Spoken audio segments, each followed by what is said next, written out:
Saudara, kasus penyalahgunaan BBM subsidi yang dijual kembali ke industri kembali terungkap di Pati, Jawa Tengah. Kali ini polisi membongkar penyalahgunaan BBM bersubsidi hingga 25 ton yang dibeli dari SPBU dengan tank mobil modifikasi. Barreskrim Polri dan Kepolisian Daerah Jawa Tengah membongkar penyalahgunaan BBM bersubsidi dijual ilegal hingga 25 ton. Polisi mengungkap modus timbun BBM bersubsidi ini melibatkan dua perusahaan. Setelah ditampung lalu para pelaku menjual BBM bersubsidi ini dengan harga lebih murah dari harga BBM non-subsidi yang telah ditetapkan Pertamina.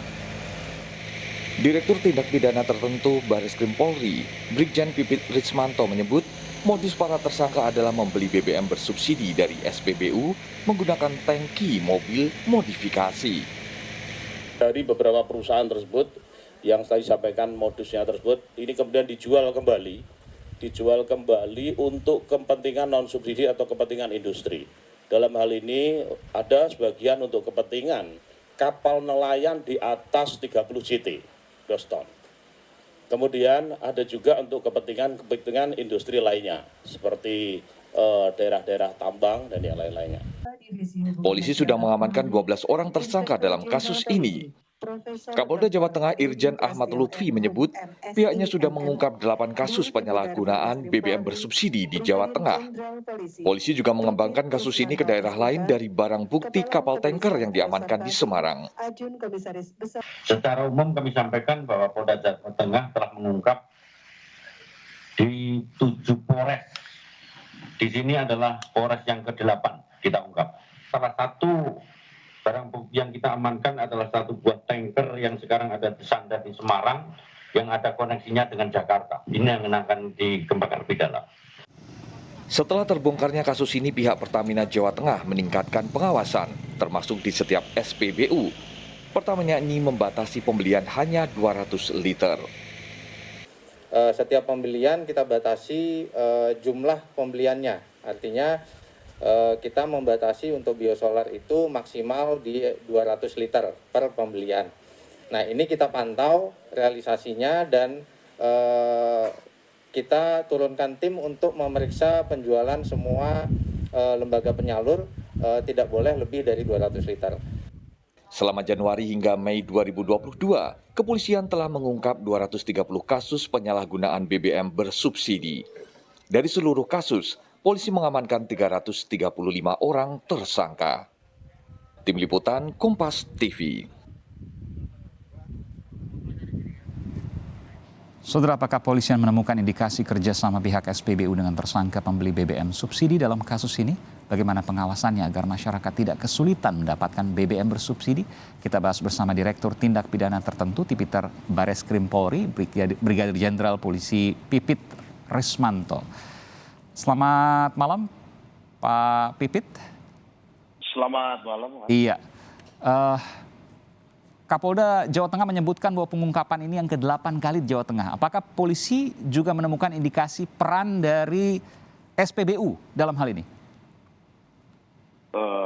Jadi untuk peran masih kita dalami ya. Yang jelas bahwa ini sudah berlangsung cukup lama. Bahwa kelangkaan yang solar waktu itu yang menjadi isu sebetulnya memang minyak solar kita sebenarnya tidak. Hanya memang sebagian besar ini masalah kuota yang mungkin istilahnya di sini belum tepat tata, sehingga bisa dimanfaatkan oleh pihak-pihak yang mencoba memanfaatkan situasi ini untuk membeli untuk keuntungan diri sendiri. Ini. Oke, ada 2 perusahaan, Pak Pipit, yang terlibat. Apakah terdaftar sebagai perusahaan penyalur atau pemasok BBM? Ya, sebetulnya kami temukan secara ini untuk perusahaan tersebut memang tidak memiliki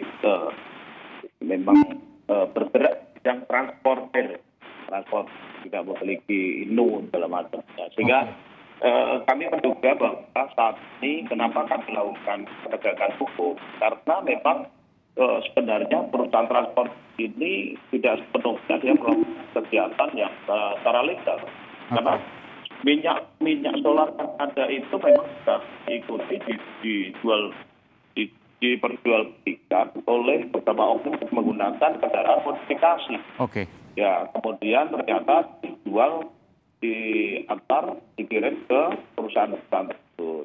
Oh, jadi ke perusahaan solar untuk perusahaan, padahal perusahaan kan harusnya dapat atau membeli solar tanpa subsidi. Tapi saya ingin bertanya, kalau SPBU tidak berperan sejauh ini, lalu kemudian pemasok BBM, dari mana dia mendapatkan supply atau pasokan BBM subsidi ini? Ya, memang kalau menurut kami memang ini perlu pengawasan memang harus ketat dari Pertamina. SPBU ini kan harus diawasi. Karena mereka ini kalau kuotanya harus perlu dievaluasi kuota masing-masing SPBU ini. Kalau kuotanya tidak berlebihan, ini menjadi peluang bagi para pelaku untuk membeli barang subsidi namun jualnya ke industri dengan harga ini. Oke, Pak Brigadir Jenderal Pipit, bisa jelas mendengar saya? Terputus? Bisa. Oke. Ada berapa jumlahnya yang kami temukan, kan yang kami terima informasinya adalah 230 kasus BBM selama Januari hingga Mei 2022. Ini luar biasa, 5 bulan ada 230 kasus, banyak sekali. Betul. Ini kasus ini memang secara masif dilakukan penegakan hukum di seluruh Indonesia. Dilakukan oleh Polri beserta Polda-Polda jajaran. Mereka sudah ada isu kelangkaan ini, makanya ternyata memang dengan adanya penegakan hukum yang dilakukan oleh Polri serta jajaran ini, ternyata hasilnya bahwa stok BBM ini masih ada. Jadi tidak ada saat. Oke.